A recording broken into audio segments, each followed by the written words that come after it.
As Nagarjuna reminds us in the friendly letter, the Lord Buddha said that mindfulness of the body is the only way to liberation. And mindfulness is one of the most important of the positive mental factors that will help us gain liberation and even Buddhahood itself. So without that attentiveness to where we are and the clear comprehension which allows us to understand what are the conditions in which we move, in which we're living, then for sure we will never be able to develop the strength of mind that we need for meditation. That's why, again, mindfulness and clear comprehension is so important in approaching meditation, particularly shamatha meditation. So all of Dhamma practitioners need mindfulness. That is absolutely true.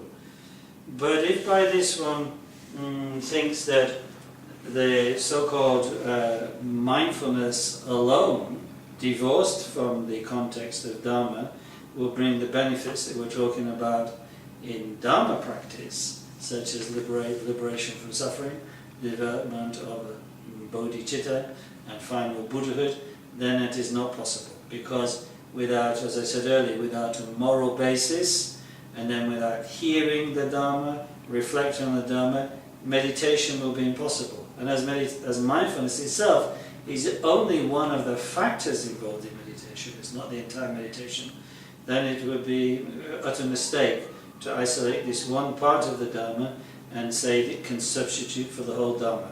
So secular mindfulness may lead to people being better secretaries or better taxi drivers, better generals, but it has very little to do with the Dhamma unless it is practiced in the context of having taken refuge in the three jewels, which is what makes us a Buddhist. Then develop the moral qualities, which, as Nagarjuna says, are the foundation of all qualities in this world.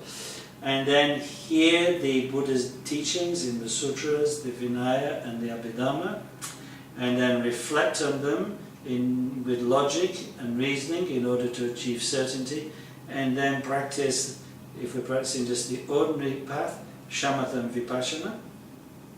And that way we can develop the liberation, gain liberation. And in the Mahayana, of course, this has to be combined with the bodhicitta, and in the Vajrayana with also receiving initiations and maintaining vows. So without these, then there is not a Buddhist path, even if it is called mindfulness. So maybe it's good that people are not Buddhists are developing mindfulness. They won't knock each other over, they'll cross the road safely. This is good, but it is nothing not to be confused with Buddhism.